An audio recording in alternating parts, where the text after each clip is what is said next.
Eu vou colocar lá no grupo, porque daí eu sei que tem pai aí no grupo, né? Que é para ver que vocês não fizeram a tarefa, tá? Professora, quem fez a tarefa, você mandou no grupo também? Vou mandar agora quem fez. Ai, que bom, né? Tá?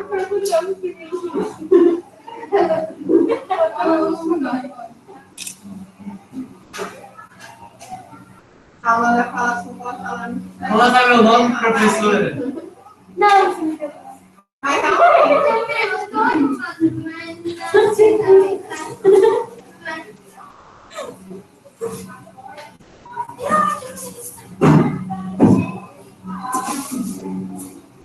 aí, e a outra menina lá estão falando, velho. Você lembra da Júlia? Tá me lembrando? Vai cair. Meu Deus!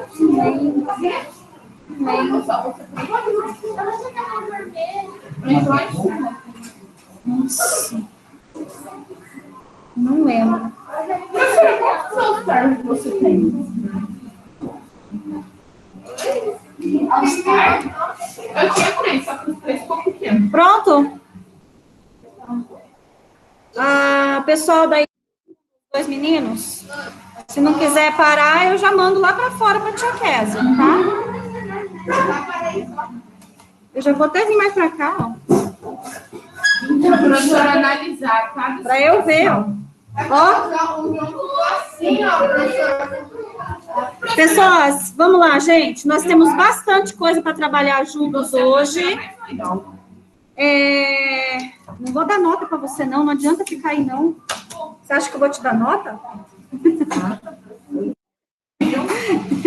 Só um pontinho, né, Lana? Pessoas, página 8. Ainda, né, continuando, então, falando, né, sobre a regionalização do nosso país. Nós começamos a falar isso na semana passada, né? Hoje a gente vai falar sobre a expansão para o interior. Que interior que é esse? É o interior do estado? Não, gente. Naquela época, era para o interior do território brasileiro. Lembram-se, né? Que por onde, né, os nossos colonizadores entraram dentro do Brasil? Entraram dentro do continente americano? Pelo litoral, não foi? Foi pelo litoral, pelas praias, né? Ali, naquele trecho. Eles não exploravam aquela parte. Vem mais pra cá. Eles não exploravam aquela parte interna. Aquela parte interna ficou para quem mesmo naquela divisão do tratado? Para os espanhóis, tá? Então, eles tinham mais dificuldade. Isso mesmo, nesse mesmo, Mateus. Tá? Então, era desse jeito que era dividido. Então, essa parte de dentro, Mateus, que era aí da parte dos espanhóis, ela não era muito explorada, tá? Por quê? Por causa da diversidade da mata, né, gente? Mata fechada. E da dificuldade que eles encontravam naquela época de entrar dentro do território, de explorar aquele território, tá? Para eles era muito difícil. Seria mais fácil, era mais fácil, na verdade, era mais fácil quando eles conseguiam achar algum curso d'água. Tanto que o que eles fizeram, lembra naqueles dois mapas que a gente viu? Né? Aquele um era desenhado e o outro que a gente conhece agora, né? Eles desenharam aquele trecho do Rio da Prata, né? Do lado espanhol, quando na verdade não era do lado espanhol, era do lado português, tá? Então, aí eles usaram, né, um pouquinho da inteligência, mas a gente não sabe se ele fez de propósito, aquele desenho, né? Ou se realmente foi um erro de percurso, tá? Então, quando eles conseguiam achar um curso de rio, eles conseguiam melhor dentro do território, tá? Porque daí eles desciam, né? Desciam conforme o curso da água, né? Dentro do rio não tem mato, né, gente? Foi mais fácil do que dentro, né? Em terra firme, dentro do mato, cortando árvores, né? Encontrando, sabe Deus o que no meio do caminho, né? Então, por isso que houve essa dificuldade de entrar dentro do território, tá? Então, quando a gente fala expansão para o interior, a gente, então, já sabe que esse interior que ele se refere é o interior do nosso país, tá? Do Brasil. Lembrando que, naquela época, o Brasil ainda não tinha os limites que hoje tem com outros países da América do Sul. Era tudo uma terra só. tá? Ainda não tinha, a gente vai chegar lá, tá? E a gente vai falar também hoje sobre o Tratado de Madrid. Lembram que eu falei para vocês na semana passada? Que o Tratado de Madrid, ele botou abaixo, ou seja, ele extinguiu o tratado anterior, que era o de Tordesilhas, né? Por que extinguiu isso? Por que não houve mais, né? Por que eles resolveram dar um fim ao Tratado de Tordesilhas? Porque eles já não estavam respeitando o limite de um e de outro. Aquela linha do traçado, né? Onde lá no litoral pertencia aos portugueses e o resto para dentro, tudo para os espanhóis, já não estava mais sendo tratado esse acordo. Tá? Porque os espanhóis, eles estavam sentindo, gente, uma dificuldade muito grande de dar aquela volta enorme para lá embaixo, né, do Brasil, para depois entrar no território brasileiro. Era muita fadiga, né, gente? Era muita coisa. Aí, o que aconteceu? Eles começaram a entrar um no território do outro. E os portugueses vendo, né, os espanhóis não respeitando, obrigado pela palavra, mais os limites ali do acordo entre o tratado, o que eles fizeram? Extinguiram, então, o tratado já não estava valendo mais nada. Aí formou, então, o Tratado de Madrid, que a gente vai, em 1750, que a gente vai ver como que foi esse tratado e o que ele significou. Pergunta, Matheus. Por que se chama Tratado de Madrid? A gente já vai falar sobre isso, porque ele foi firmado lá na cidade de Madrid, tá? Aí a gente já vai falar sobre isso. Começando, então, na página 8, tá? A busca por ouro e outros minerais, bem como por produtos amazônicos que serviam para temperar ou conservar alimentos e fabricar medicamentos, as chamadas drogas do sertão. Eu falei sobre isso também na semana passada. Os temperos, né? Os condimentos eram chamados de drogas do sertão, porque o pessoal ficou viciado mesmo naquele tempero, tá? Que era produzido lá no sertão. Tanto que esse tempero saía daqui e ia vender lá nas Índias, tá? Então, esse era o comércio que eles tinham aqui, fora o pau-brasil, né? Que quase já não existia mais, tá? Então aí eles faziam esse tipo de comércio, tá? E ficou conhecido como drogas do sertão, que era nada mais, nada menos que especiarias, ou condimentos, ou temperos, tá? Jonathan quer falar. Para que servia o pau-brasil? Não entendi, Jonathan? Para que servia o pau-brasil? O pau-brasil, ele servia para móveis, né? Construção de móveis, e também como tinta para tingir tecidos, tá? Ele tem uma madeira meio avermelhada, então, e aí ele dá cor no tecido, tá? E era muito comercializado, porque era um tipo, né? Era uma tonalidade de cor que até então os europeus não tinham ainda, né? Lembrando que eram os mais frios, né? Era um azul, né? Essas coisas assim, mas... Professora. E esses tons mais terrosos, né? Que é o vermelho, eles não tinham ainda. Então, foi muito comercializado por causa da cor também, tá? Melissa, fala. Como que eles tingiam a roupa antes de descobrir o pau-brasil? Como que o quê? Como que eles tingiam a roupa antes de descobrir o pau-brasil? E aí eu não sei te falar. Tá? E aí eu não sei te falar sobre isso, tá bom? Mas é uma boa pergunta. Faz o seguinte, você pode pesquisar e aí você me fala. Fala pra gente, tá? A Melissa, ela perguntou assim, como que eles tingiam a roupa antes do pau-brasil, antes de descobrir o pau-brasil. Eu não sei como que é o sistema de tingimento de roupa, tá, gente? Então, assim, eu não sei te responder. Professora, tá? pelo que eu lembro, era muito bizarro porque eles usavam...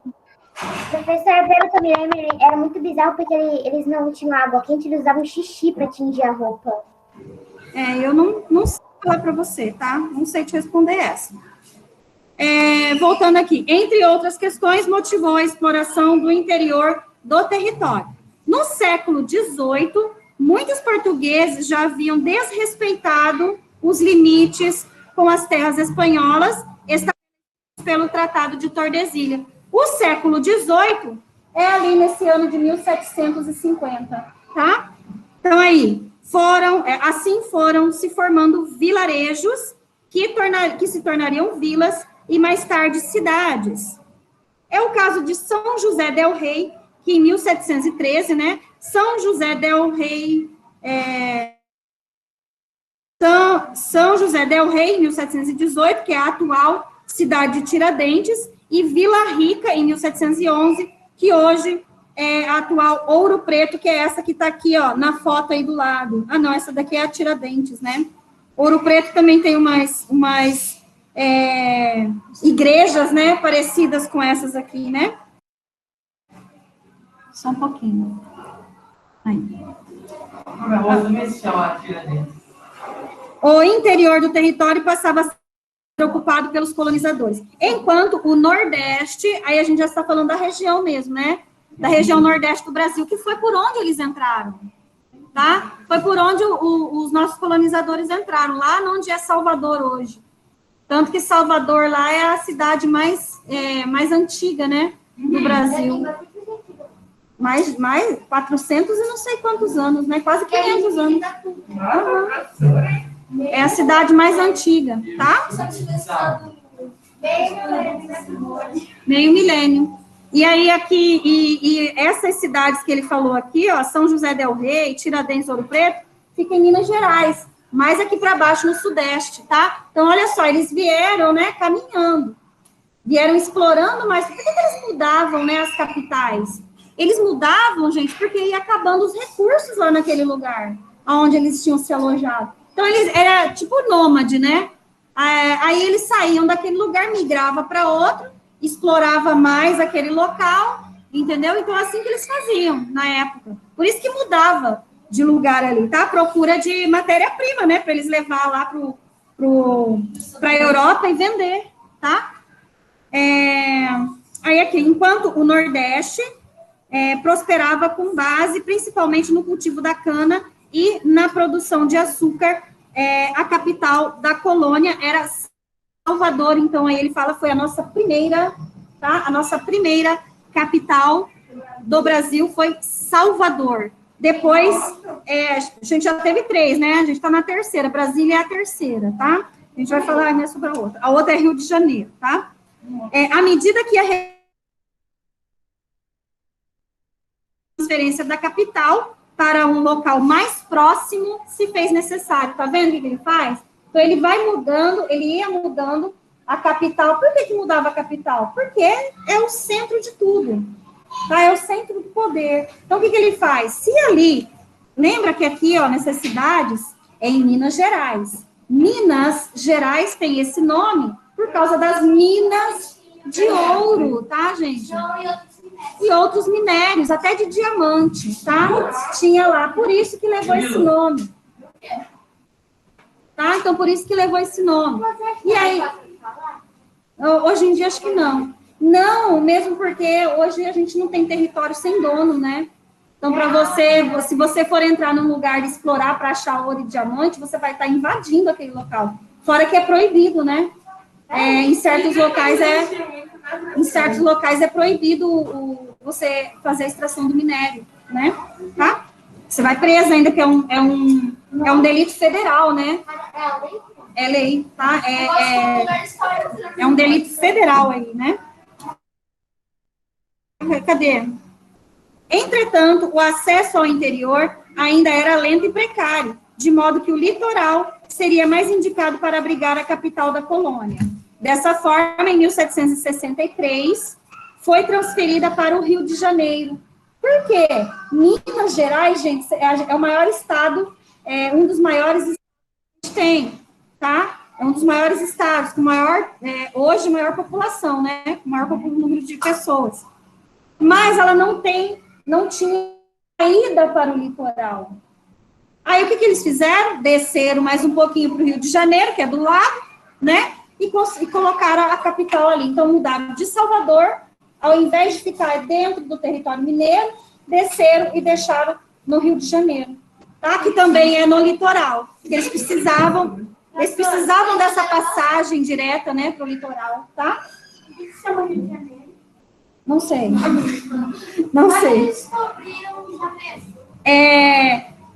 Cadê? Transferiram, então, para o Rio de Janeiro, permanecendo assim até a inauguração de Brasília em 1960, conforme veremos mais adiante, tá? A busca por riquezas... Gente, outra coisa só que eu quero ressaltar, mas a gente vai falar mais sobre isso. Brasília não tem saída para o mar, não é isso? Só que aí, na época da inauguração de Brasília, a gente já era um país independente. A gente não era mais colônia de Portugal ou colônia da Espanha. Colônia é quando aquele local pertence a outro país. Eles eram nossos colonizadores. Então, aqui era uma colônia de Portugal, era uma colônia da Espanha. Tá? A gente respondia a eles. Eles que mandavam aqui.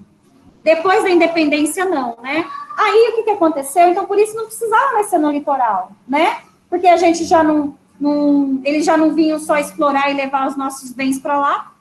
A gente precisava de outra situação.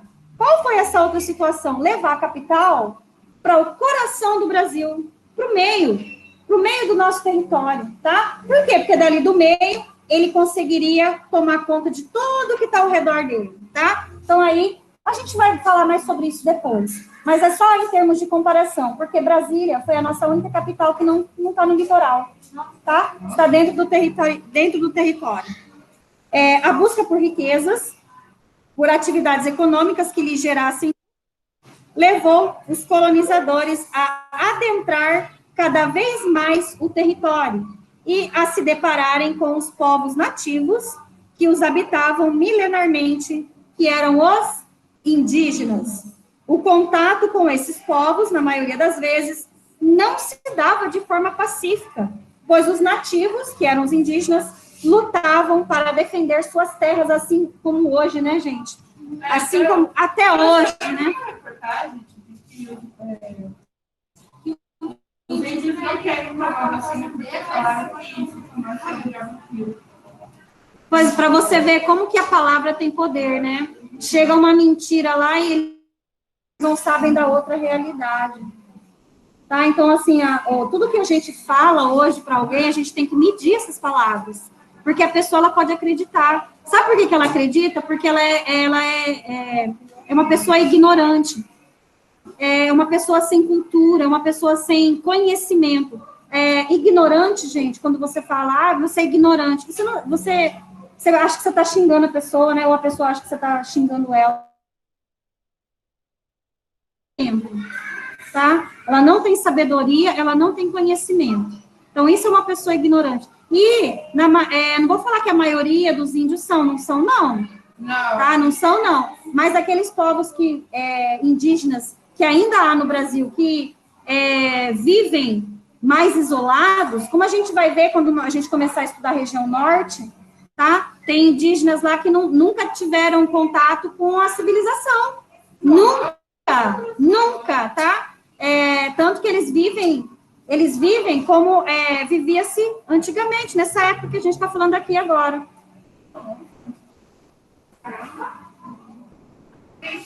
Prende esse cabelo, por favor. Prende esse cabelo. Se a tia Kézia ver, você vai levar um.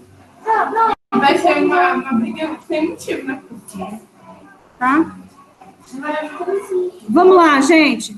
Você vê, ó, eu mesmo, ó, tive que tirar todos os meus brincos. Não pode usar brinco. Pode usar nada, meus anéis saíram todos, minhas pulseiras, meu relógio. Eu lembro, a professora usava uma... Não posso usar mais nada, tá, gente? Então, e isso, eu tô falando, eu estou me preservando. Eu estou me preservando. E, consequentemente, preservando vocês que estão em contato comigo. Então, a gente tem que ter essa consciência aí, tá? Você quer sair? Vai. Então, agora a gente vai falar deles, dos povos, tá? Ó, os povos e a expansão para o interior. Aí, a gente já tem aí uma... prof, quando meu pai... Ai, peraí, que alguém falou alguma coisa ali, deixa eu ler.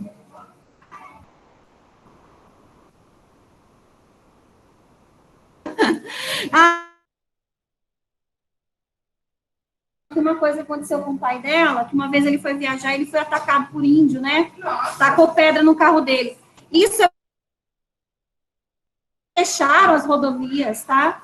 Não queria deixar ninguém passar. Por que eles fizeram isso? Porque, se não me engano, acho que tinha produtores rurais, pecuaristas, essas coisas, né? Invadindo a terra deles para para plantar, para criar gado, entendeu? Então, essa foi a maneira deles serem vistos. entendeu? Porque até então ninguém dava bola, né? Então, é isso que aconteceu, mas não é justificando, né? Eu acho que violência não é o meio certo, né? Não é a saída. Pois é, assim, eu acho que eles até tentaram conversar, né? Mas como não teve, né?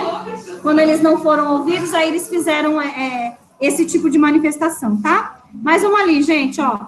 O crescimento do território nesse período se deu em grande parte em decorrência das entradas e bandeiras. Simplificadamente, é possível afirmar que as entradas eram incursões promovidas pelo próprio governo, sendo, portanto, oficiais. Seu intuito era procurar metais preciosos, além de conhecer o interior do território. Eles queriam entrar procurando coisas mesmo, tá, gente? Para se beneficiar, tá? Não é entrar só para ver o que tem lá, não, tá? Não. Tá? Era inteiramente comercial, puramente comercial, o que eles queriam, tá? Oi? Pode. Já as bandeiras eram expedições promovidas por interesses particulares, costumavam partir de São Paulo, não respeitavam o Tratado de Tordesilhas e visavam, principalmente, encontrar metais preciosos e capturar indígenas. A diferença entre uma e outra, né? Então, ali a gente tem as incursões, que era promovida pelo governo, e tinha só interesse comercial, que era procurar metais preciosos. E a gente tinha as expedições, as bandeiras, né? Que eram expedições pagas por pessoas que tinham dinheiro, por particulares, que queriam o quê? Que queria explorar aquela terra também, e também queria retirar metais preciosos, além de escravizar os indígenas. Tá? Então, aí eles tinham outro interesse além dos metais, tá? Que era a exploração dos indígenas para mão de obra mesmo, né? Uma notícia, eu vi uma notícia antigamente, em 2019, o cara matou um indígena, por causa que ele estava na casa do carro dele. Aí, colocaram muito chamado perto da casa. Aí, ele foi liberado para se defender do seu. E ele caiu lá de cima, caiu lá no espelho. Nossa senhora, que tragédia. Caiu no quê? O espelho estava no chão, que era uma dica. O Matheus vai agora que ele pediu, daqui a pouco você vai. Matheus, pode ir. Continuando. A história. Gente, olha só. Desses dois aqui, ó, das incursões e das expedições, quem aí teve mais, vamos falar assim, que teve mais influência no final do Tratado de Tordesilhas? Não, Eram as incursões ou eram as expedições? As expedições. Porque as expedições eram pagas, gente, por particulares. Eles não estavam nem aí com o Tratado de Tordesilhas. Já as incursões, que era paga pelo governo, sabia muito bem até onde ia o território. Tá? Então, aí, quem foi um dos grandes, né, responsáveis pelo final do Tratado de Tordesilhas foram as bandeiras, foram as expedições de bandeiras, tá? Que eram pagas aí por particulares. A figura dos bandeiras é contraditória, tá? Dos bandeirantes é contraditória. Isso porque a maioria deles era filho de portugueses com mães indígenas. Assim, em geral, tinham a fisionomia dos nativos e falavam predominantemente a língua guarani. Apesar de se identificarem como colonizadores, habitualmente tinham feições e costumes mais indígenas que portugueses, devido à ascendência materna. Havia também indígenas integrados à colonização que participavam das bandeiras. Outro grupo que estabeleceu contato com os povos nativos habitantes do interior do território colonial foi os dos jesuítas, que eram conhecidos como padres católicos da Companhia de Jesus. Esses homens fundaram as missões, que eram povoados administrados por eles, com o objetivo de catequizar os indígenas. A relação entre bandeirantes e jesuítas era, portanto, conflituosa. Isso, em grande parte, porque os bandeirantes preferiam capturar indígenas já catequizados, visto estarem adaptados a trabalhar em lavouras e outros ofícios ensinados pelos padres, tá? Então, assim, vamos falar assim, que eles eram mais... Quando eles já foram, né, catequizados, quer dizer que eles não eram mais selvagens, tão selvagens, né? Então, eles preferiam usar esse tipo de mão de obra, tá? Desses que já tinham sido catequizados. A escravização e a falta de resistência imunológica para doenças trazidas pelos europeus resultaram na morte de milhares de nativos, bem como em grande perda cultural. Apesar de tais conflitos e atrocidades contra os povos indígenas, estes desempenharam um papel fundamental na formação da nação brasileira. Assim, a preservação da sua cultura, da sua identidade cultural, é uma forma de respeito à própria identidade cultural do Brasil. Então, aqui a gente tem dois momentos, tá? A primeira figura aí em cima, ó, é um soldado, né? Gente, esse soldado, ele era filho de indígenas. Lembra que falou aqui, ó, o pai era um dos colonizadores, né? Então, era um europeu. A mãe era indígena. E olha que situação, ele estava com uma arma na mão, escravizando o próprio povo dele. Tá, gente? Então, olha isso. O povo dele, que são os indígenas. Tá? Aqui embaixo, na outra fotografia, a gente tem ali os índios, como eles viviam antes dos colonizadores. Tá? Eles viviam dessa forma aí, ó. Virando. Como você pode, lá na página 10, como você pode... Ixi, a gente vai até 16, então vou carcar aqui, né? Como você pode verificar nos mapas da página 3, seu material de apoio, o interior do território foi colonizado lentamente. De início, adentraram o território em busca do pau-brasil, criação de gado e, posteriormente, a procura de diamante, de ouro e diamante. Nesse contexto, as demarcações do Tratado de Tordesilhas seguiam sendo respeitadas na proporção norte do território da colônia. A busca por cravo, olha aí as especiarias que a gente fala que é drogas do sertão, eram essas aí, ó. Cravo, urucum, baunilha e outras especiarias, né, conhecidas como drogas do sertão, fez com que a região amazônica se tornasse atrativa para os lusitanos. Gente, eu estou gritando e ainda estou ouvindo a gritaria aqui do lado. Não, eu acho que é aqui, ó. Nossa Senhora. A gente está agora, né? Uma ali e outra aqui. Então, por fim, a região sul destacava pela culinária a produção de carne, porém ainda estava sob domínio espanhol, que cederia lugar aos portugueses somente a partir de meados do século XVII. Aí a gente tem a tarefa de vocês, tá? Cartografia, não esqueçam da tarefa. Na página 4 do material de apoio, há um mapa que representa as atividades econômicas desenvolvidas no território brasileiro no século XVIII. Olha só que coisa mais fácil, né, gente? Eu sou um anjo da guarda para vocês. Escreva quais diferenças é possível perceber as relações às atividades exercidas durante o século XVII. Gente, vai dar... Na página 4 do material de apoio. Aqui está na página 4. Gente, não tem, professor. Peraí, então. Capítulo 1, página 8? Ah, então essa daqui, ó.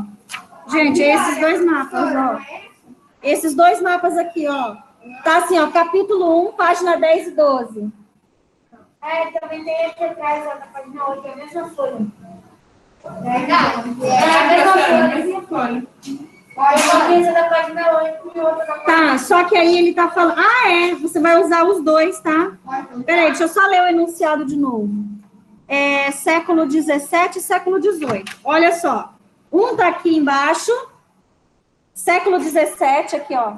Você vai comparar esse mapa com o mapa de cima da outra página. Tá? Então, é essa tarefa, ó, século XVIII aqui e o XVII tá aqui. As diferenças são no caderno, e já vou falar para vocês, gente, vai dar no máximo umas 4 linhas. Então, olha a tarefa, né? Grande tarefa, né? Tá? Então, deixa eu voltar aqui. Gente, deixa eu continuar, pessoal. Não gosto mesmo da professora de português, são milhões de tarefas.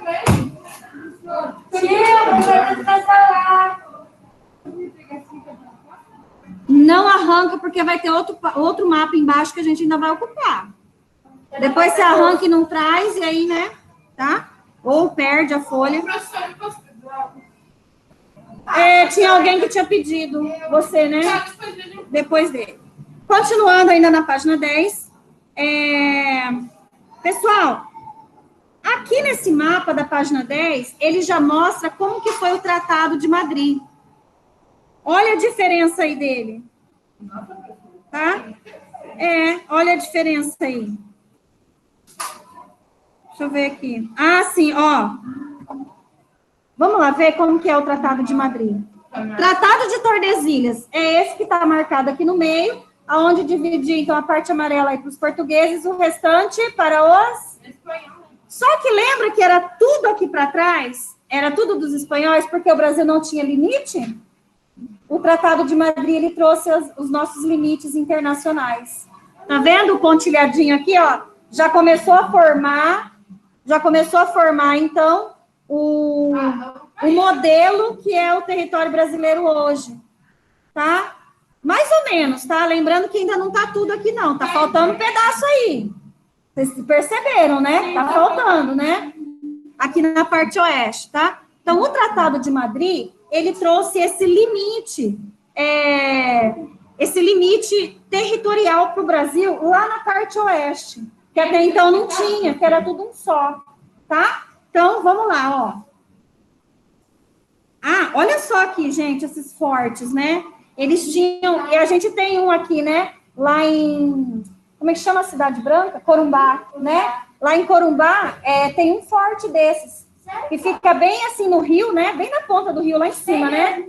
Por que eles faziam isso? Para olhar se tinha algum inimigo vindo querendo tomar a terra deles, tá? Então, eles construíam esses fortes, geralmente em local mais alto, para poder observar o mar. E aí eles poderiam observar se tinha alguém alto. A maioria é alto, tá? Para poder observar. No caso aqui do litoral, era no mar, tá? Aí aqui tem aqui dentro, ó, tá vendo? Professora? Mais altas também, para poder observar se tinha algum inimigo vindo por terra, poder invadir aquele território. Tá? Professora? Guerra, né? Oi, pergunta, Jonathan. Nessa época já existiu avião? O quê? Nessa época já existiu avião? Não existiu avião, né? O avião é super recente, tá? Não existia ainda, deve ter 100 e poucos anos o avião. Leonardo da Vinci. É só você olhar ali, o inventor do avião foi Santos Dumont, né? É só você olhar, tá? Então não tem... Não faz muito tempo, tá? Vamos continuar aqui, ó. Tanto a exploração de Ibirapitanga ou pau-brasil, Ibirapitanga é o nome que os indígenas deram, né, ao pau-brasil, né? Como de cana-de-açúcar, ocorreram bem próximo ao litoral. Esse fato estimulou uma exploração centrada, principalmente no litoral nordestino, sendo o interior do território habitado lentamente pelas margens dos rios, como São Francisco, né? Por criadores de gado. Eu vou vir mais aqui para baixo um pouquinho, ó. O Tratado de Tordesilhas não tinha, então, mais significado prático. Dessa forma, Portugal e Espanha firmaram um novo acordo na cidade de Madrid. Para quem perguntou, foi o Matheus Galceran. Por que chama Tratado de Madrid, tá? Porque ele foi assinado lá em Madrid em 13 de janeiro de 1750. O Tratado de Madrid delimitou boa parte das terras portuguesas que viriam a se tornar o Brasil com dimensões semelhantes às atuais, então, que é essa parte norte aqui, ó, né? Tratado de Madrid, então, delimitou essa parte norte do território brasileiro. Virando a página, já tem 3 atividades, né, que nós faremos agora na sala, tá? Primeiro, por que houve pouco interesse pela exploração do interior do território no início da colonização? Por que houve, né? Por que houve tão pouco interesse? Gente, eu tenho 1 hora. Ixi, Maria, tem muita coisa para fazer. 1 hora, por 1h15. Vamos lá, gente. Eu vou ajudar vocês nessa para a gente ir mais rápido, tá? Pessoal que está em casa, presta atenção, que eu vou passar aí para vocês. Página 11, atividade 1. É para fazer aí mesmo, né? Porque dá. Em razão de as principais atividades econômicas. Em razão de as principais atividades econômicas.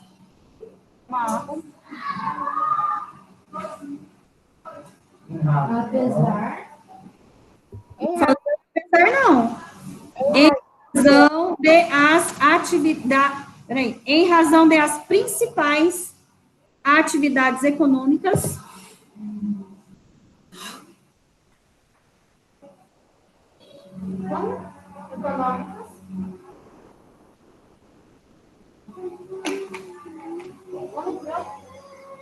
Calma, gente. Deixa eu tomar água. Em razão de as principais atividades econômicas serem desenvolvidas no litoral. Professora, o que você já fez? Serem desenvolvidas no litoral. Professora, o que você já fez? Ô, Moraes, larga de prestar atenção nas coisas dos outros, presta atenção no que eu estou fazendo. Por favor. A página, aí você copia, daqui a pouco você copia de alguém, tá? Então, tá vendo? Eu já até terminei a resposta, e você ainda tá lá atrás, porque estava prestando atenção em outra coisa. Atividades econômicas serem desenvolvidas no litoral. Serem desenvolvidas no litoral. Ponto final. Questão 2.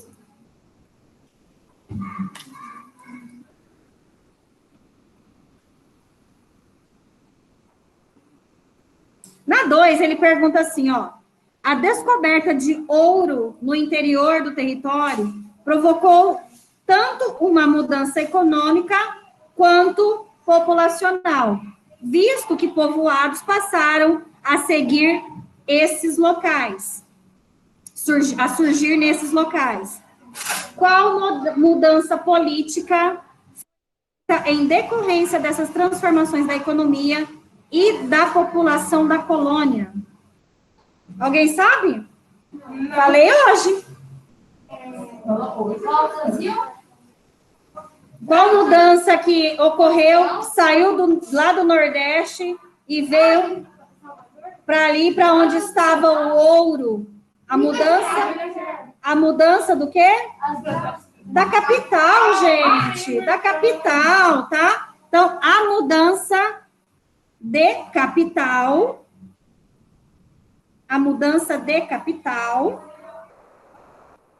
vírgula, era na onde antes?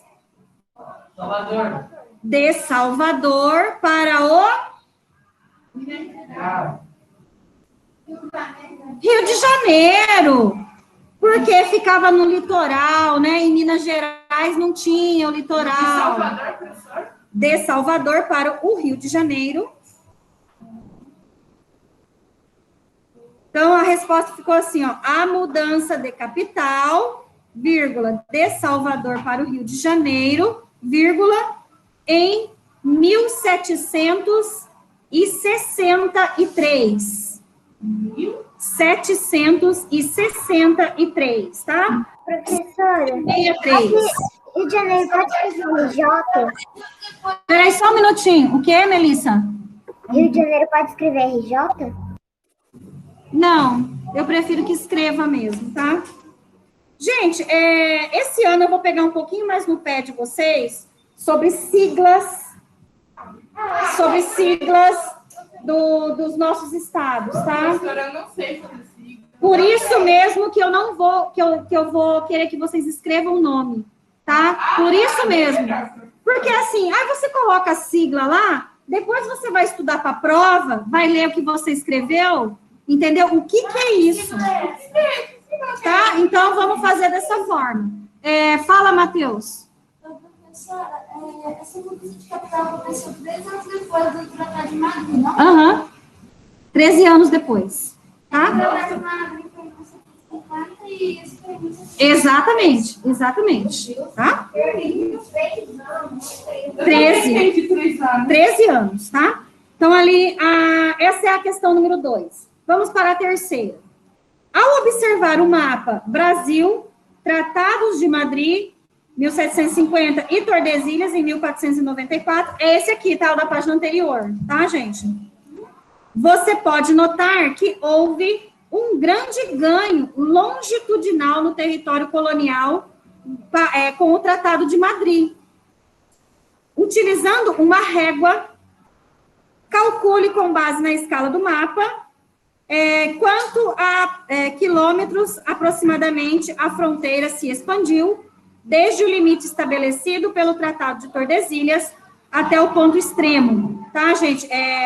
Oeste definido pelo Tratado de Madrid. Eu vou passar aqui para vocês, porque também tem a quilometragem real, tá, gente? Tem a real e a gente não vai saber fazer com régua. Com régua, vocês vão até poder fazer a primeira parte, tá? Agora, a segunda parte, que é colocar a distância real entre um ponto e outro, aí eu vou passar você, tá? Vou passar para vocês. Então, coloquem aí, ó, a distância entre os pontos, a distância entre os pontos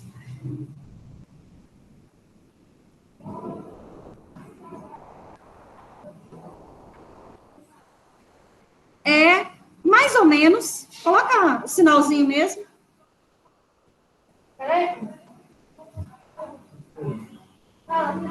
Como você se perdeu, Matheus? Eu comecei agora. Não é possível uma coisa dessa. A distância entre os pontos é mais ou menos.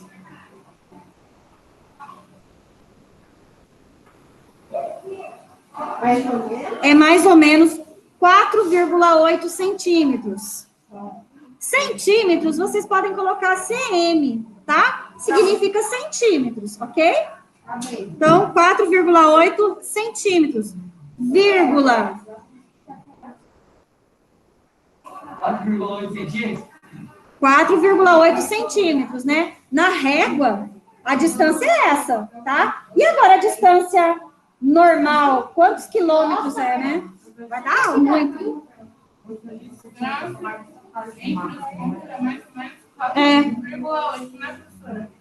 É 8 centímetros. Coloca cm, senão você não vai saber o que é. Centímetros, tá? Vírgula. O que equivale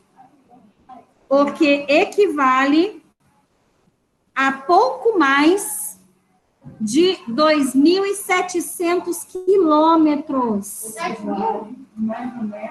2.700 quilômetros.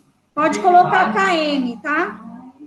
O que equivale a pouco mais de 2.700 quilômetros. Então, gente, olha isso. Daqui, ó, do Tratado de Tordesilhas, tá? Até o último ponto aqui, ó, do Tratado de Madrid, dá 2.700 quilômetros. Mais ou menos. Nesse caso aqui, não, porque eles estavam dentro do território. Então, eles foram explorando o território em terra mesmo, tá? Então, olha só, por isso que demora tanto tempo, né? Não é como hoje a gente viajar de avião, em 2 horas você tá lá, né? Pode. Oi? Professor, vamos pegar a professora Dani, pode, professora, para um material? A um? Na verdade, não pode pegar material, tá, do outro. A um ficou. Cadê o? Fala, minha Eu querida. não sei, eu estava aqui, minha querida. As principais cidades. Porque porque era mais difícil, né? Aqui, ó, era uma terra muito mais difícil de se entrar do que aqui embaixo, por causa da vegetação. Era muito mais fechada. Nada, né? Mas é uma coisa, né? Meninos, continuando ainda na página 11, enquanto ela vai ditando para você, eu vou explicando, tá? Porque senão não tem como eu parar. Agora a gente vai falar sobre o século XIX, a independência, né, do Brasil, ou seja, a gente já não ia mais ser colônia, tá? E o café. O que o café está fazendo aí, né? Nossa, o que o café tem a ver? Tem a ver com a economia do nosso Brasil, tá? Deixa aqui. Tá. Meninos, como verificamos, então, durante o século XVIII, a economia da ainda colônia, olha lá, então, no século XVIII, o Brasil ainda era colônia de Portugal, tá? O Brasil ainda era uma colônia, ou seja, a gente respondia para eles, tá? Tudo que era explorado aqui no Brasil era mandado para lá, tá? Gente, a gente vai ver isso ano que vem, no 8º ano, tá? Mas eu já quero adiantar um pouquinho. O continente americano é um só, não é isso? É um continente só. Aí ele é dividido em América do Norte, América Central e América do Sul. Hoje nós nos encontramos na América do Sul, tá? Agora, vamos falar da exploração. Como que aconteceu, né, esse tipo de exploração?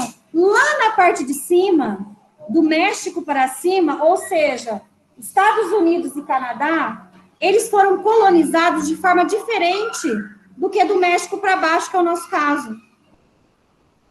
Por quê? Lá, por causa... Vocês se recordam o ano passado, quando a gente estudou as faixas climáticas da Terra? O clima é parecido com a Europa, lá em cima. Lá nos Estados Unidos e no Canadá. É um clima parecido, porque eles estão na mesma faixa climática. Do México para baixo, está mais perto da onde? Está mais perto da linha do Equador. Ou seja, quanto mais perto da linha do Equador, mais quente é. Que é esse caso. Então, aí, lá em cima, o que isso tem a ver com a exploração, né? Então, lá em cima, gente, onde a faixa climática é parecida com a dos europeus, eles foram para morar. Então, o tipo de exploração deles foi um tipo de exploração de povoamento. Ou seja, eles exploraram, né, o território dos Estados Unidos, né, que hoje é Estados Unidos, e onde hoje é o Canadá, para morar. Já aqui embaixo, não, na zona mais quente. Eles não se adaptavam ao calor. Então, o que eles fizeram? Vieram para cá só para explorar mesmo. Explorar a população, explorar a economia e mandar para lá. Isso diz muito como é a nossa economia hoje, tá? Se o Brasil ainda não é um país desenvolvido, né? Vamos falar assim. Isso tem muito a ver com o tipo de exploração que a gente teve lá quando foi descoberto nosso território. Que aqui foi só explorado, e explorado economicamente mesmo. Enquanto lá em cima, né, no Canadá e nos Estados Unidos, foi um tipo de exploração de povoamento. Eles foram para morar. Se eles foram para morar, eles tinham tudo, como falar, é só uma mudança, né? Uma mudança de local. Levava todas as coisas boas para lá. Tá, gente? Então, para cá ficou só o que restava, tá? Em 1822, então, o Brasil se tornou independente de Portugal, tá? Então, aí, em 1822, o Brasil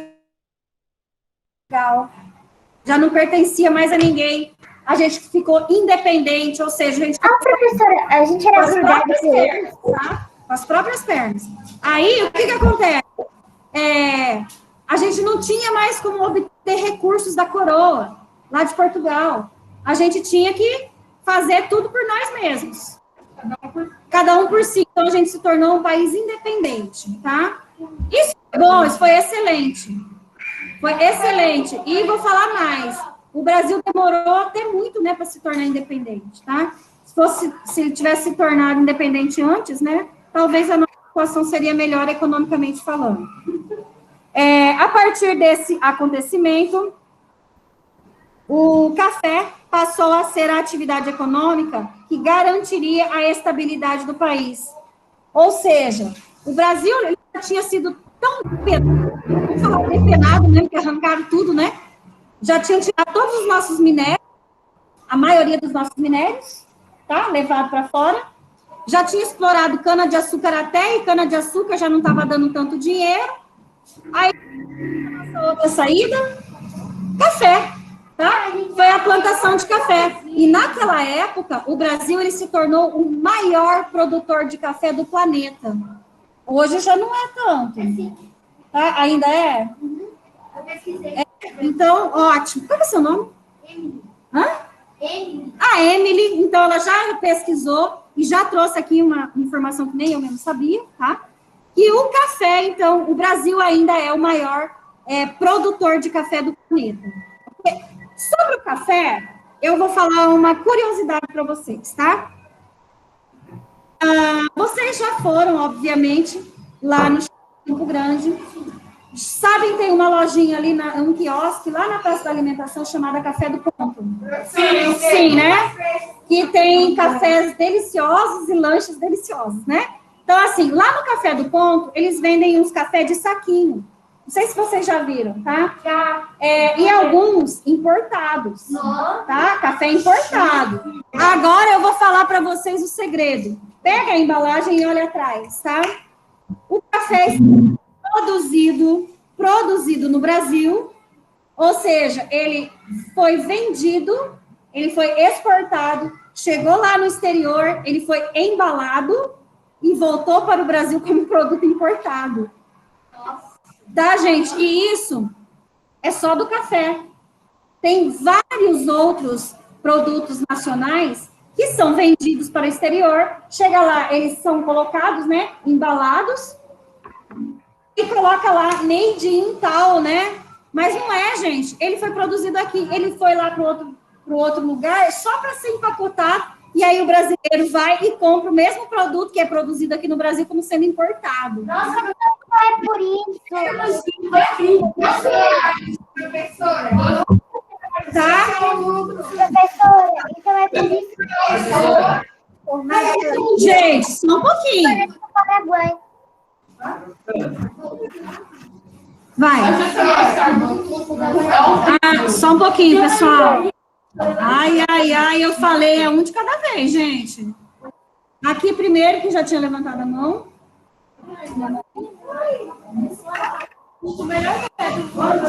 Bom dia, tia Maria. Ah, tá. Peraí. Tudo bem? Sim. Ninguém? Bom dia para tia Maria. Eita! Some, né? Nossa, olha a graça ainda. Dia 8 de janeiro. 8 de janeiro.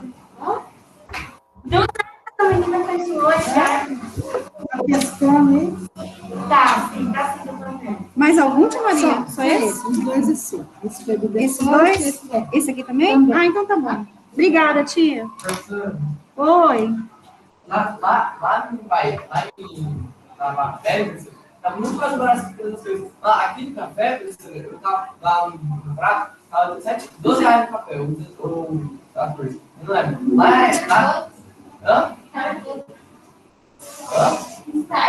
É horrível, Starbucks. Eu não gostei. Eu também não gostei. Ai, gente. Aí, professor. Ó, não vai dar para eu parar a aula para vocês discutirem isso. Vamos lá.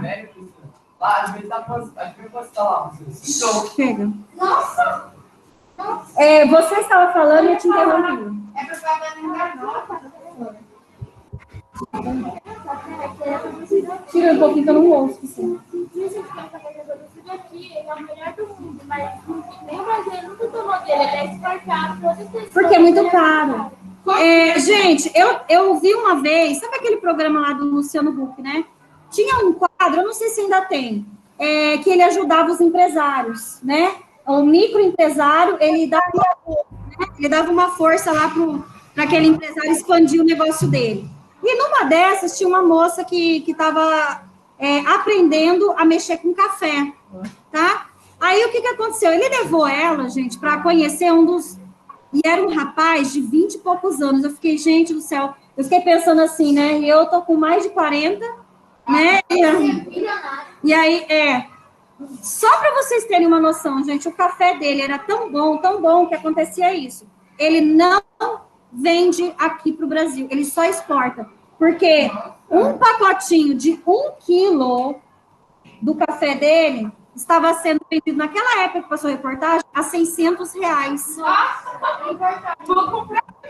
Ou seja, ele produzia aquele tipo de grão, né, de café, só para vender para o exterior. Aqui no Brasil, alguém ia conseguir comprar? Só os milionários, né? Só os milionários, né, gente? Então... Professora, tem um cara que nem eu sei que eu consegui comprar. Só os bilionários eu consegui comprar um café daquele. Verdade.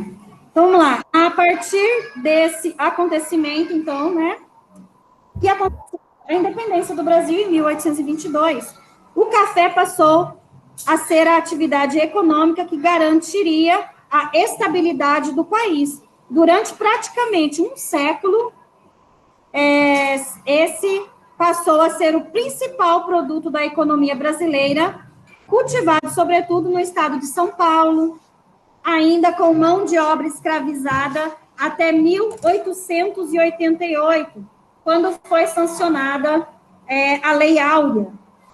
No Oeste, principalmente na Bahia, também era cultivado por meio do trabalho escravo o cacau, tá, gente? Olha isso.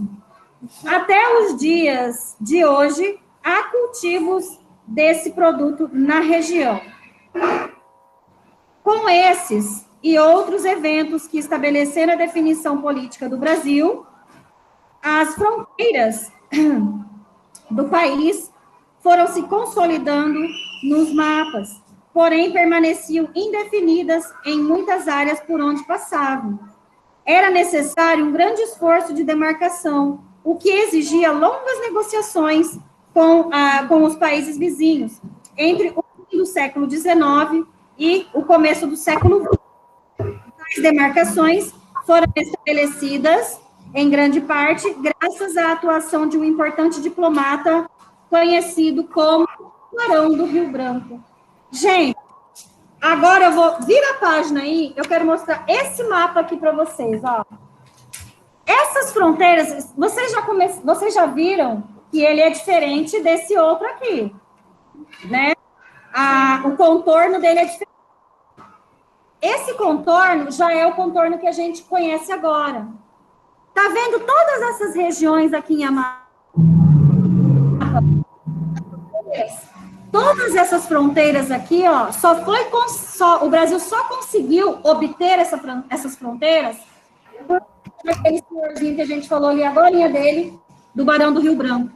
Ele que conseguiu todo esse território aqui, ó, essa parte amarelinha, para o Brasil, tá?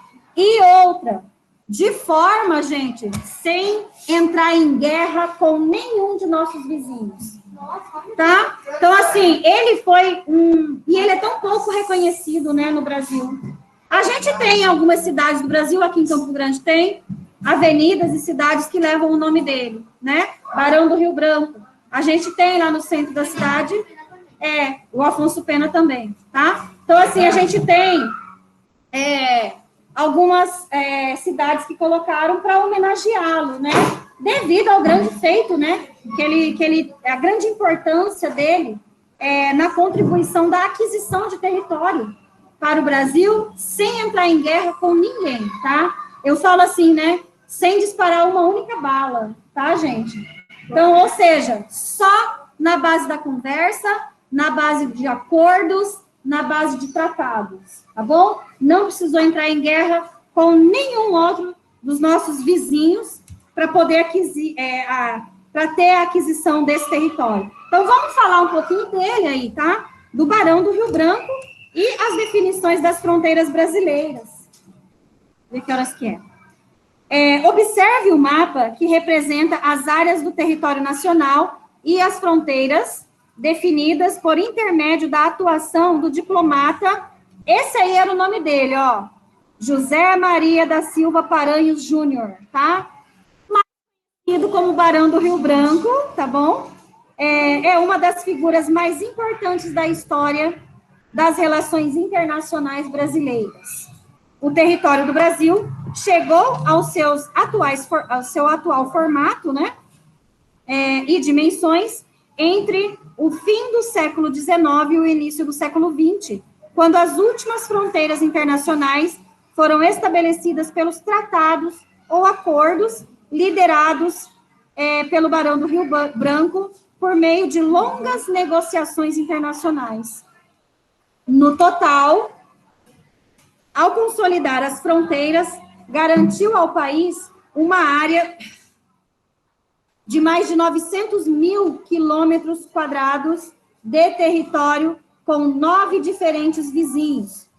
Grandes feitos que renderam a ele muita popularidade até a sua morte em 1912, tá? Então, olha aí, gente, ele conseguiu arrecadar para o território brasileiro 900 mil quilômetros quadrados de terra, tá? O mérito dos acordos estabelecidos pelo Barão do Rio Branco também pode ser notado pelo fato de que, desde então, o Brasil praticamente não se envolveu em disputas territoriais com seus vizinhos, ao contrário dos demais países do continente. As principais mudanças territoriais ocorridas depois ocorreram nas fronteiras internas, dentro, então, né, do território brasileiro, e definiam o território das unidades da federação, tá? Aqui, ó, vocês observam nesse mapa que ele tá em branco aqui dentro, né? A única coisa que a gente vê é o curso dos rios, não é isso? Gente, aqui ainda não tinha definido os estados, né? Até onde vai o território, o limite de cada estado brasileiro. Ainda não tinha, tá? O quê?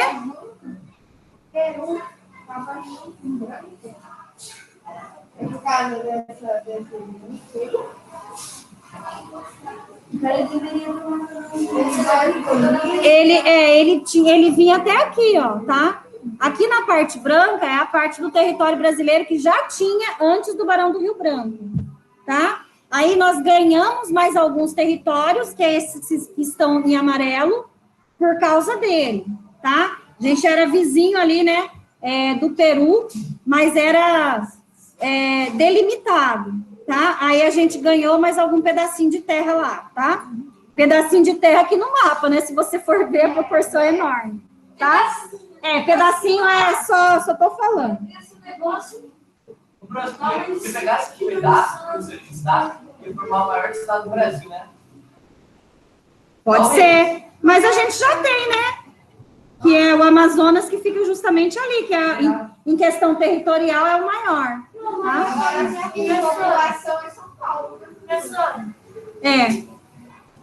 Aí, você falou em São Paulo, só um pouquinho. Em São Paulo, mas na cidade de São Paulo. Se eu falar qual que é a cidade mais povoada, é São Paulo, mais populosa, desculpa. Mais populosa é São Paulo, mais povoada, que é uma diferença, a gente vai ver essa diferença mais adiante, tá? Aí eu falo de Brasília, tá? Mas aí tem a ver com o tamanho, tá bom? Mais populosa cidade é São Paulo, tá? Meninos, essa atividade aqui, ó, eu vou passar, senão não vai dar tempo, tá? Já vou ali para a próxima página 13. Agora a gente vai falar de Brasília, que é a nossa capital federal, né, desde 1960. Minha avó tinha 11 anos quando Brasília. Professora, Pode falar. a capital do Brasil pode mudar? Peraí, só um pouquinho. Você tá vendo como que esse tipo de comentário acaba tirando a atenção dos outros? E acaba perdendo a minha linha de raciocínio. Gente, às vezes eu tô falando alguma coisa para vocês, já tô pensando lá longe no que eu vou falar. E aí, quando vocês me cortam, eu esqueço. É verdade, corta o raciocínio. Ai, gente do céu. Liga, meu amor. É aqui, né? Eu que ligo. Eu só vou diminuir um pouquinho por causa do barulho, tá? tá? Então, vamos lá. Século 20 e 21, mudanças na configuração das unidades da Federação Brasileira. Unidades da Federação, também conhecidas como UF, tá? Unidades da Federação, nada mais, nada menos do que os estados brasileiros, tá bom? Então, nas primeiras décadas do século XX, o mundo passou pela Primeira Guerra Mundial, que foi entre 1914 e 1918. Até essa época, o Brasil se destacava como produtor agrícola, principalmente de café. Muitos produtores deixaram de investir em outros artigos para cultivar essa planta, o que ocasionou excesso de produção. Além disso, fatores externos, como a queda nas exportações, provocada por crises econômicas em outros países, comprometeram a agricultura e causaram vários problemas internos. Diversas alterações marcaram o século XX no país, como o início da industrialização, o aumento da população urbana, que até então a maioria vivia em zonas rurais, a criação de Brasília e a mudança de capital. Então, olha só, já no começo do século XX, o Brasil já passou por essas mudanças. Tá? São elas a industrialização, que até então a gente não tinha, além de a gente não ter indústria, as poucas que tinham eram indústrias que vinham de outros locais aí do planeta, tá? De outros países, que vinham abrir aqui porque tinha dinheiro para abrir aqui, tá? Depois, passou pelo aumento da população urbana, que é aquela em que a população deixa a zona rural e vem para a área urbana, que a gente conhece como êxodo rural, tá? Depois tem ali a criação de Brasília e a mudança da capital, tá? Aqui do lado, a gente vê 3 momentos de Brasília. 3 momentos. As fotos estão em preto e branca, porque foi lá em épocas atrás. Deixa aí. Vai sentar que eu estou explicando, por favor. É aquilo que eu acabei de falar. Vocês tiram a minha... Ai, meu Deus do céu.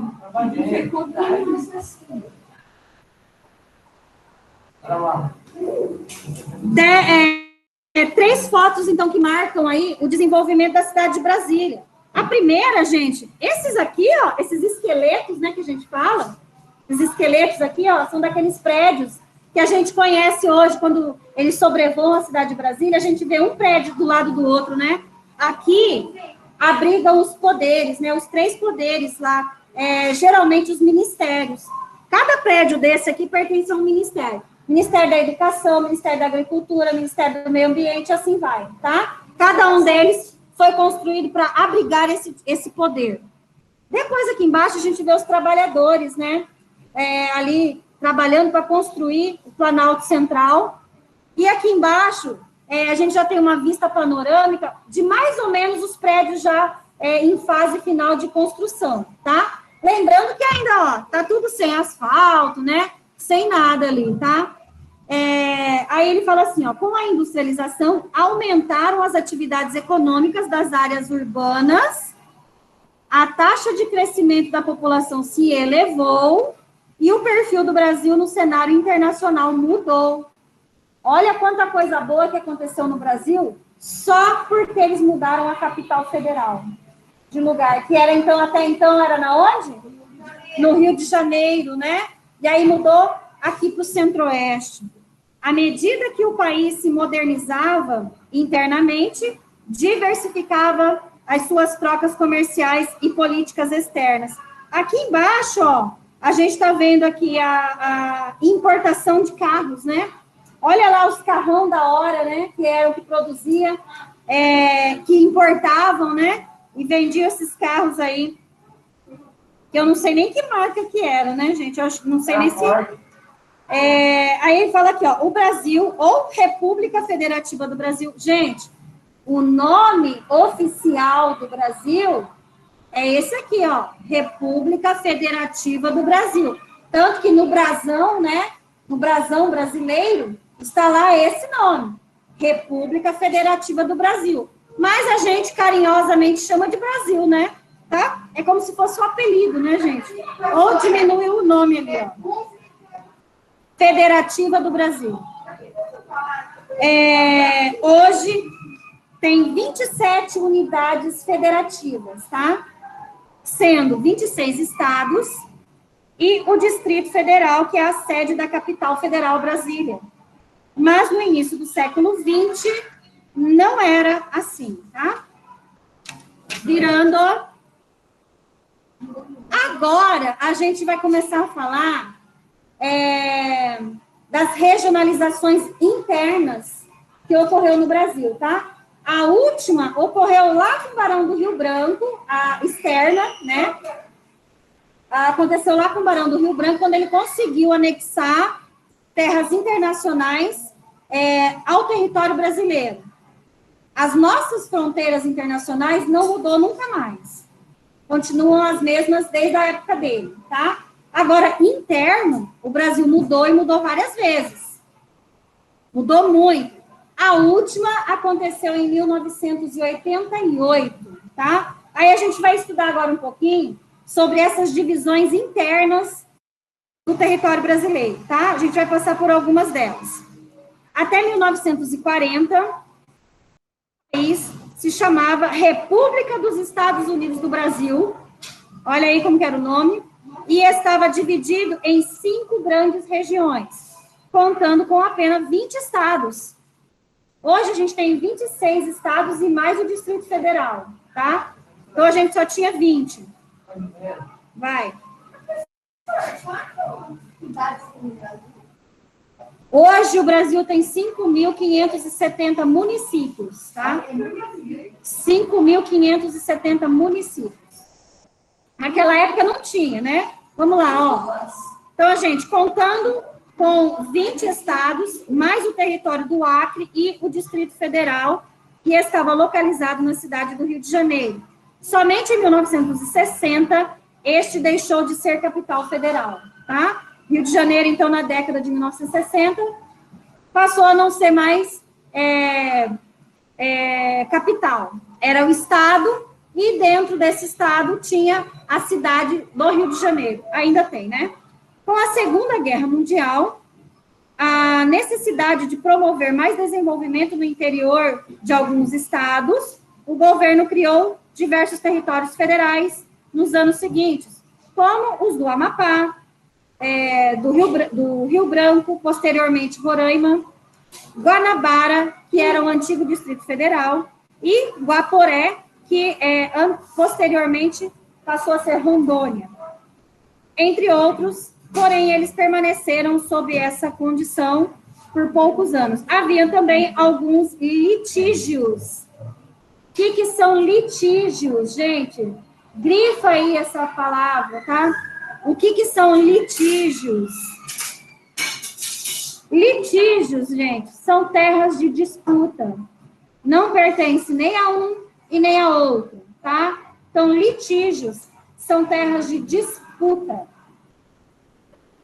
Observe tais transformações nos mapas a seguir. Agora, primeiro, né, a apostila lá traz pra gente 2 mapas. Um em 1940 e outro 20 anos depois, em 1960, tá? Então, nesses 20 anos, vamos observar, e aí, ó, aqui embaixo, vocês vão escrever aí, ó, quais são essas mudanças, tá? Quais mudanças a divisão político-administrativa do Brasil passou entre as 2 datas representadas nos mapas? O que vocês vão fazer? Observe esse mapa de 1940, observa o outro de 1960, e vocês vão ver quais são as mudanças internas que ocorreu no território brasileiro, e aí vai escrever aqui embaixo, ó, tem lugar para escrever, tá? Não tem linha, mas tem lugar aí, pode escrever quais são as mudanças que vocês observaram.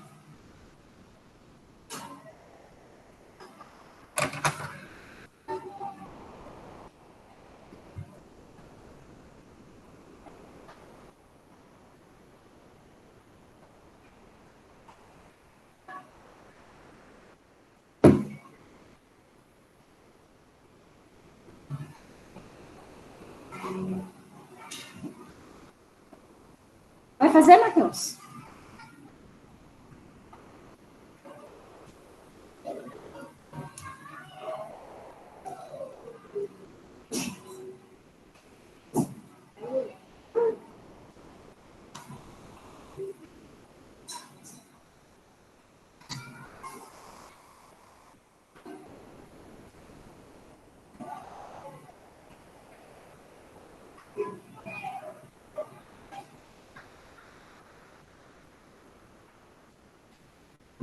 Podemos fazer a página 15?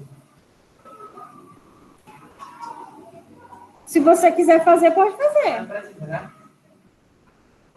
Não, se você já quiser fazer, você pode fazer, mas é para fazer. A gente vai fazer. Se você já quiser fazer, pode fazer, tá?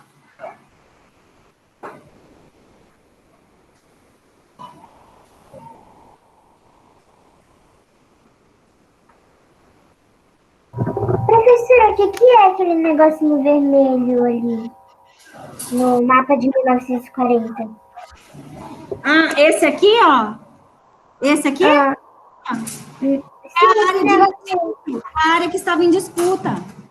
Tá? A área em disputa ali, ó. Território sendo disputado pelos dois estados, pelo Piauí e pelo Ceará. Estavam disputando aquele território ali, tá? Parece que é só um fiozinho, mas a gente sabe que, na real, é uma área, né? É uma área bem grande, né? Então, aí eles estavam lutando por elas, tá? Meninos, então, conseguiram fazer da página 14? Eu vou ler a minha aqui, e aí vocês observem se está a mesma coisa, tá? Ele fala assim, ó. Então, qual que é a diferença que a gente vê do mapa da página de 1940, né? O mapa de 1940 e 20 anos depois de 1960, tá? Eu vou ler a minha, você vê se está coerente com a sua. Porque senão todo mundo vai falar e aí não vai dar tempo, tá? Então, olha só. Primeiro, pela criação de 4 territórios. A gente teve aí, quais são os 4? Roraima, Amapá, Rondônia e Fernando de Noronha. E a transferência do Distrito Federal para Brasília. O de vocês está quase a mesma coisa que a minha? Sim? Então, ó, primeiro, teve 4 territórios que foi criado, né? E aí ainda teve a mudança de capital para Brasília. Saiu lá do litoral do Rio de Janeiro e foi para o centro-oeste, bem no coração, né? Vamos falar assim, Brasília, tá? Aí, já vou... Oi.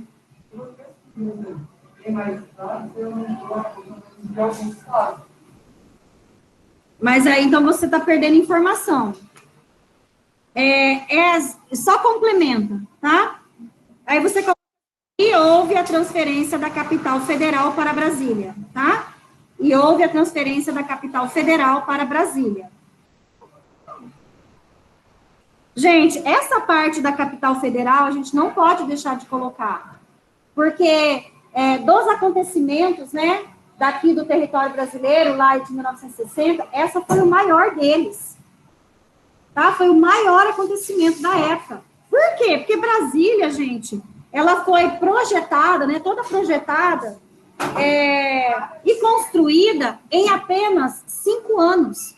Vocês sabem o que é construir uma cidade inteira em apenas 5 anos? Tá? Então, exatamente, tá? Então, olha só a proporção, né, que isso teve para a nossa história. É muita coisa, então essa informação não pode ser omitida, tá? Então, vocês 60 houve, então, a criação e a transferência da capital federal para Brasília. Lá, página 15, vai dar tempo, se Deus quiser. Na página 15, a gente tem assim, ó, em 1962, o Acre passou de território a estado. Olha aí, ele evoluiu. Porque antes ele era só um território. Quando ele é só um território, gente, ele pertence ao governo federal, ninguém manda lá, tá? O governo federal manda lá. Quando ele passou para estado, ele começou a ter autonomia. É como se ele se tornasse independente, tá? Mas respondesse ao governo federal, tá bom? Então, olha aí. Em 1962, então, o Acre, ele subiu de categoria, né? Ele saiu da categoria de território e passou à categoria de estado, tá?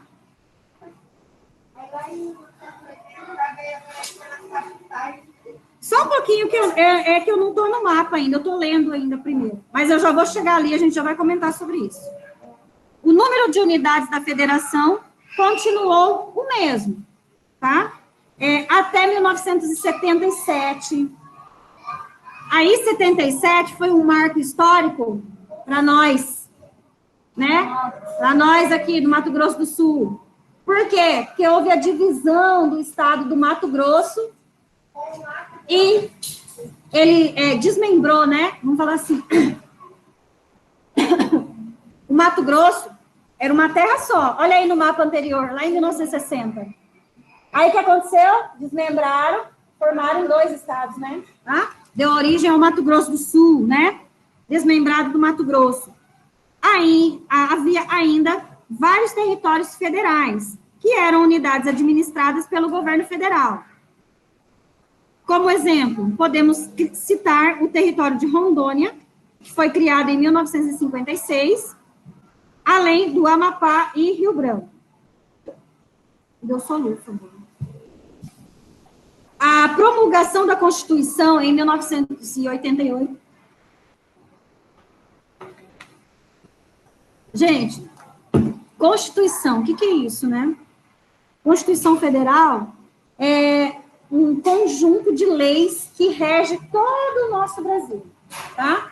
A partir dessa Constituição Federal, a gente deu origem a outros tipos de leis. Por exemplo, leis penais, leis criminais, tá? A gente, depois da Constituição Federal, criou o Estatuto da Criança e do Adolescente, que até então não tinha, tá? A CLT, o que é isso, CLT? É a lei do trabalho, tá? Do trabalho. Então, olha o tanto de outras leis que só foram possíveis, né, ser constituídas por causa da Constituição Federal, tá? Então, depois, né, da nossa Constituição Federal, que foi feita em 1988, que apareceu todas essas outras leis para a gente, para nos, vamos falar assim, essas outras leis, elas nos asseguram de tudo, tá? Do nosso direito, né, de ir e vir, do nosso direito de livre expressão. Então, ela abrange um punhado de coisas, tá? Por isso que ela é tão importante.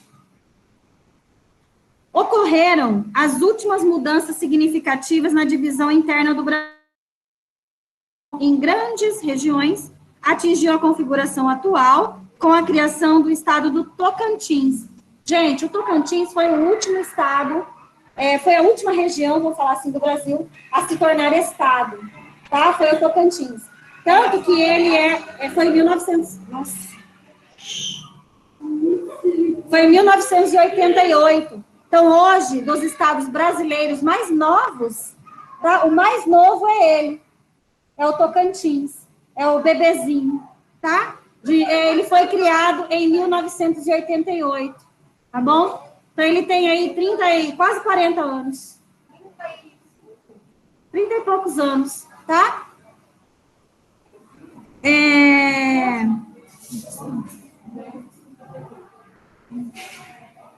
Muito preocupado com o horário e pouco preocupado com o conteúdo.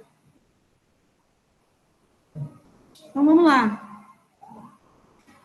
A organização em grandes regiões atingiu a configuração atual, então, com a criação do estado do Tocantins, desmembrado de Goiás, tá? Tocantins antes pertencia a Goiás, agora ele é um estado próprio, né? Foi ainda extinta a unidade espacial chamada território. Gente, no Brasil hoje não existe território mais. É só estado, tá? Então, não tem mais. Pode ver aí, ó, tudo que era território, hoje é estado. Isso, tá? Não é mais. Eram 4, né, se não me engano. Era deixa eu ver. Era 3, né?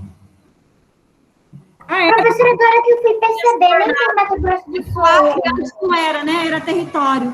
É que ele se formou antes, tá? Foi ainda, cadê?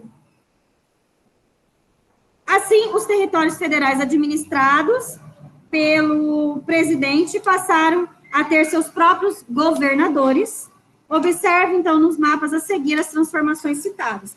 Aí a gente tem dois mapas de novo, né? Um de 1980, onde tinha ali a área de litígio, que era aquela área de disputa entre o Piauí e o Ceará. Aqui no atual, né, em 2016, a gente já não vê mais essa área de litígio.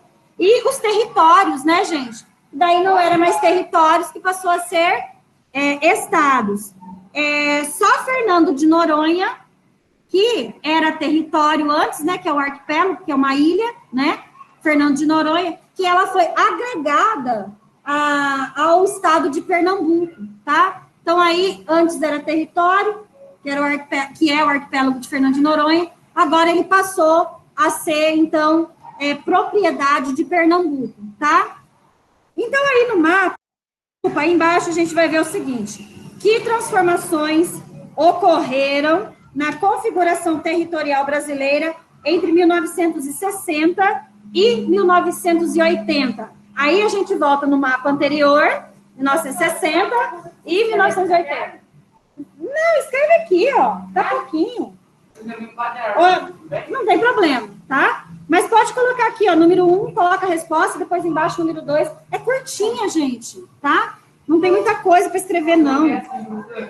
Na número 1 mudou a Distrito Federal e aumentou os estados em alguns tamanhos. Não, tá errado. Tá errado, sabe por quê? Porque o Distrito Federal foi lá no de trás. Aqui em 1980 já tinha o Distrito Federal. Em 1960 também. O Acre passou a ser estado? Isso.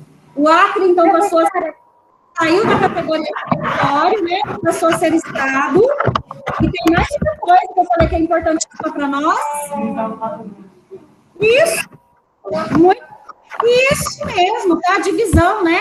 Do estado do Mato Grosso, transformando aí em Mato Grosso do Sul, né? Mato Grosso e Mato Grosso do Sul. Então, aí a resposta vai ficar assim, ó. O Acre, né? O Acre, que passou a ser estado, tá? E houve a criação do Mato Grosso do Sul. Professor,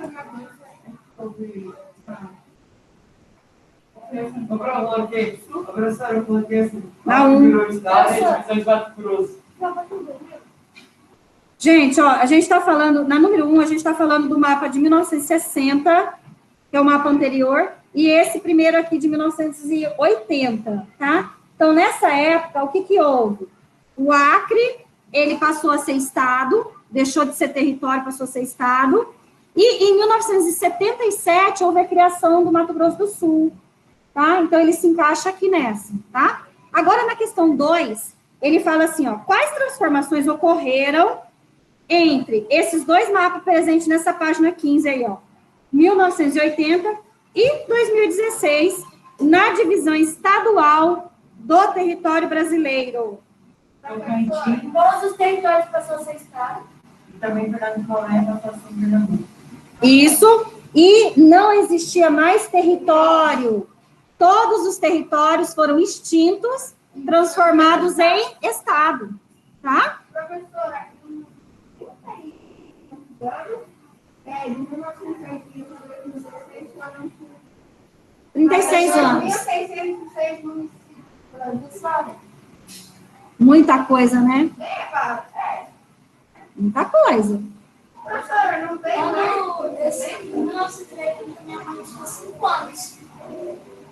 Sua mãe é de 75? Eu também sou. Putz. Eu também Minha sou. mãe também é 75. Depois eles falaram que você.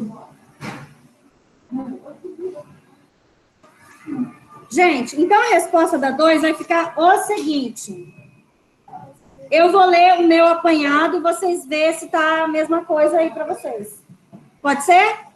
Na minha, ele fala assim, ó, a criação do estado do Tocantins, é isso, né? Vocês já colocaram, né? A criação do estado de Tocantins e o fato de Rondônia, Roraima e Amapá passarem a estado, né? Passarem a ser estado. Qual estado? Hã? Qual estado? Não. Rondônia, Roraima e Amapá. Rondônia, Roraima e Amapá passaram, então, a ser estados, tá? Rondônia, Roraima e Amapá. Rondônia, Roraima e Amapá. Gente, essa divisão interna ficou clara para vocês? Ficou dúvidas? Pessoal de casa, dúvidas? Então vamos à nossa... No mapa de 1940 e 1960 ainda não existia Mato Grosso do Sul. Não consegue. Oi? Tem uma divisão aqui, ó. É isso que eu estava falando. Esse risquinho vermelhinho, ó, que aparece bem aqui entre o estado do Piauí e o estado do Ceará, esse risquinho vermelhinho era a área de litígio, que era a área de disputa, tá? Área de disputa. Aqui, ó, em 2016, ela já não existia mais. Agora, eu não sei quem ganhou essa disputa, tá? Antes que você me pergunte. Cadê? Não tem apagador. Você sabia, gente, o meu professor de química... Professora, dá para ver. Ele era desse jeito. Eu vou contar um negócio para vocês. Eu era da turma do fundão, tá? Aí...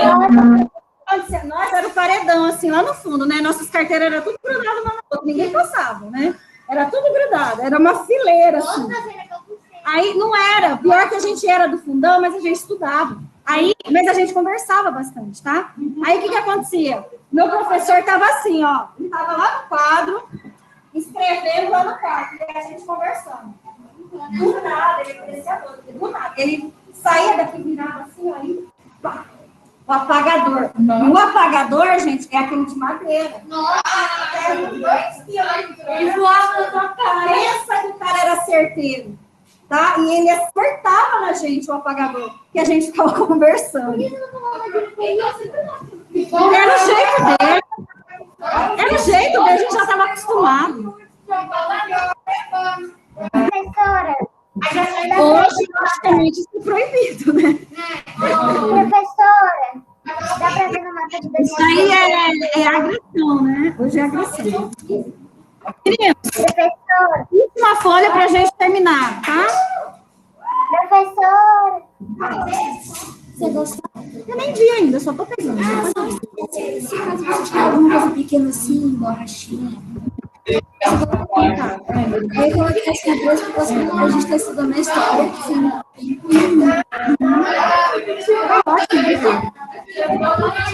Pessoas.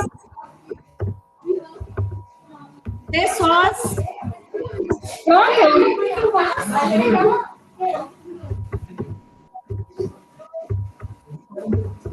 Eu não posso. Eu vou começar a trazer aquelas fitas de colar, sabe? Igual os americanos colocam no filme. Ai, aquelas prateadas que ninguém descola, né? chama, eu esqueci o nome, silver tape, professora. Vamos lá. Gente, é que eu quero terminar. Página 16. Apesar de parecerem complexas, as alterações que ocorreram com o passar do tempo influenciaram principalmente a forma de administrar e governar cada localidade, ou seja, se a responsabilidade era do governo federal ou estadual. O último território, o arquipélago de Fernando de Noronha, passou a ser distrito do estado de Pernambuco, que foi aquilo que eu tinha falado para vocês lá no ano de 1988, junto com a promulgação da Constituição Federal, tá, gente? E junto também lá com a criação do estado do Tocantins. No século XXI, houve criação de novos municípios, mas não mais alterações nas fronteiras do país. Ou seja, internamente e externamente, o Brasil não mudou nunca mais, tá? Desde 1988, tudo está na sua perfeita ordem, nenhum estado quer invadir o outro estado para pegar território, nada. Já está tudo de boa, está tudo certinho. Isso é ótimo, né?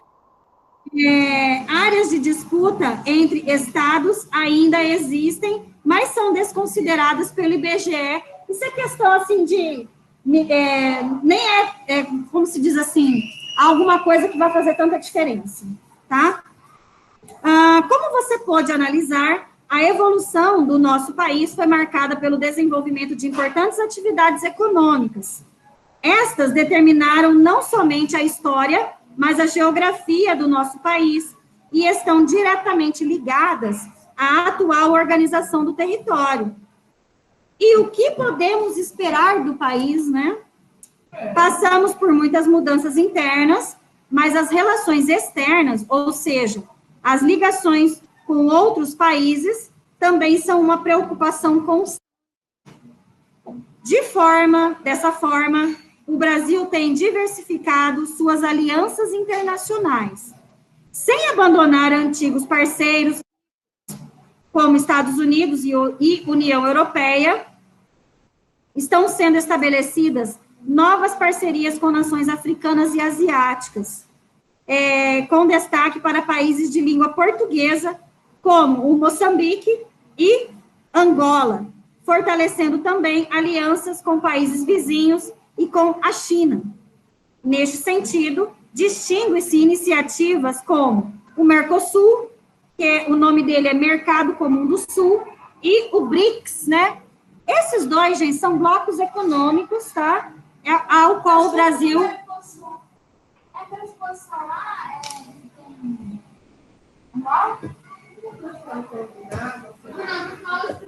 ao qual o Brasil faz parte, tá, gente? Então, são dois blocos econômicos que o Brasil procurou se juntar a outros países para fortalecer a economia, tá?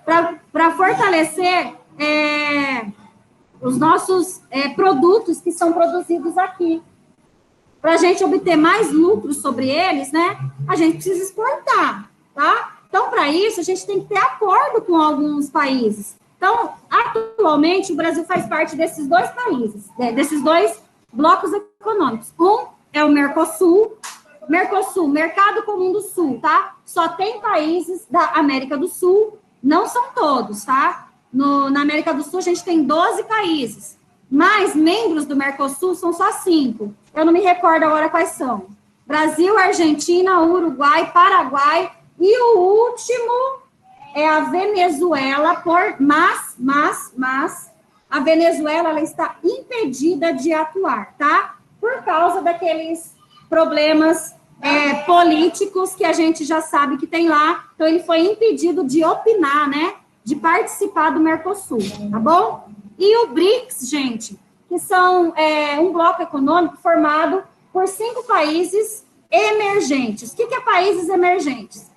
Países que não é nem desenvolvido e nem subdesenvolvido, tá? Então, o Brasil faz parte desse.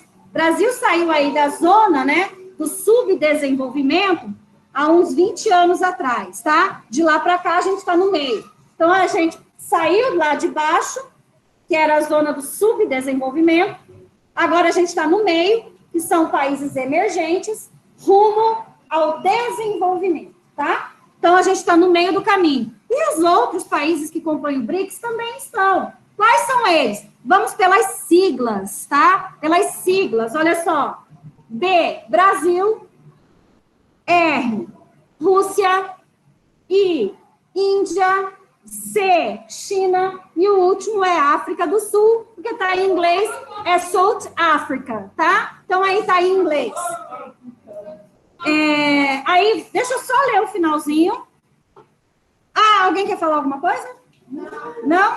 Licença, professora. A Emily vai embora. Emily, tchau, Emily. Não esquece de mandar a tarefa. É para enviar, professora? Não é preciso, não. Não vai fazer. Você envia para a professora. Todas as tarefas, não oficiais. Agora é bem paciente. Tchau. Então, né? Tchau, Tá escrito ali no lado. Tá? Não é. Gente, eu não vou ler, não. Acho que eu escrevi na pauta toda. A professora fala. Acho que eu paciência. Ô, professora, vamos falar desse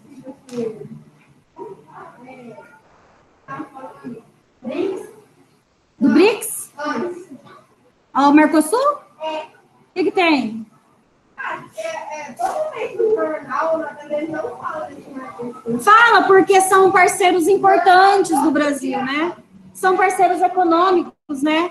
Importantes. O Brasil vende para eles, compra deles. Gente, por que eles colocam isso, né? Por que eles fazem esse acordo? Esse acordo tem um motivo, tá?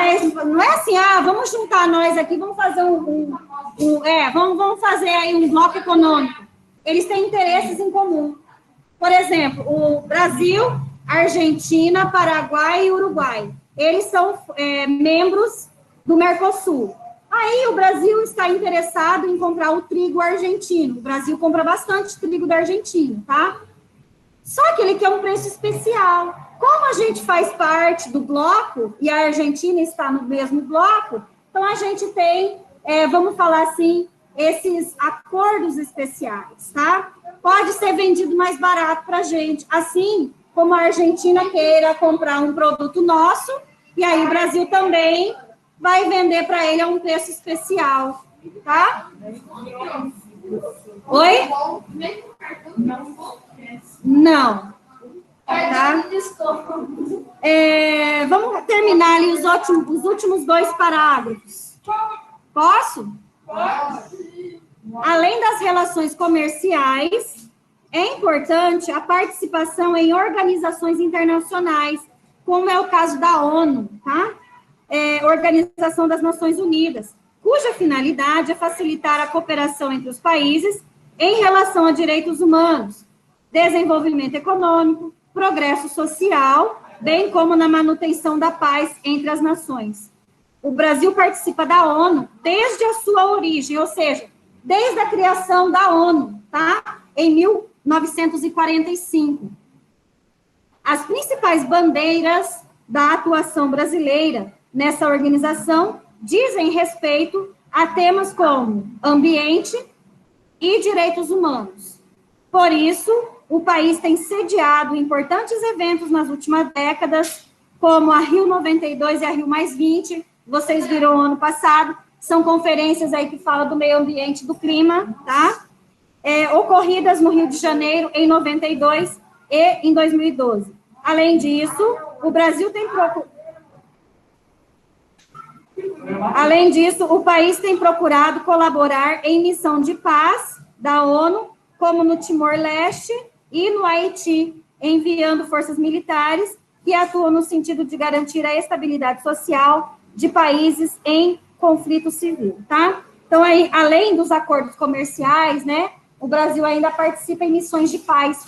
A última que o Brasil participou foi lá no Haiti, tá? O país, Haiti, gente, eles vinham sofrendo muito com guerras internas, chamadas de guerras civis, tá?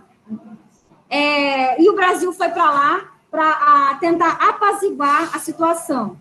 Até certo momento eles conseguiram, tá?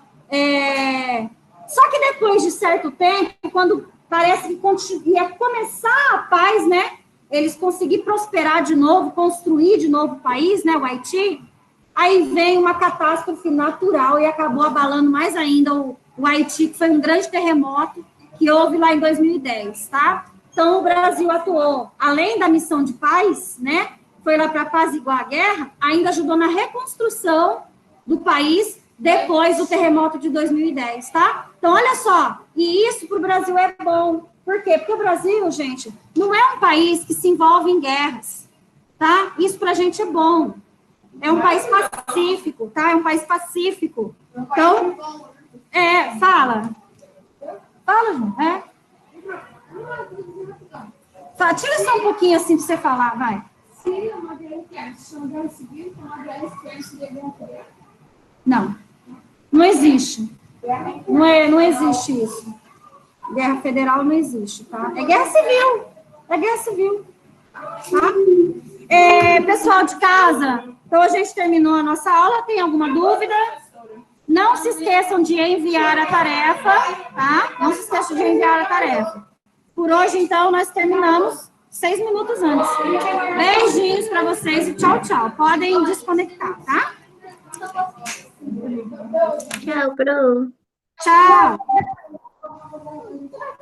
Tchau, Pro.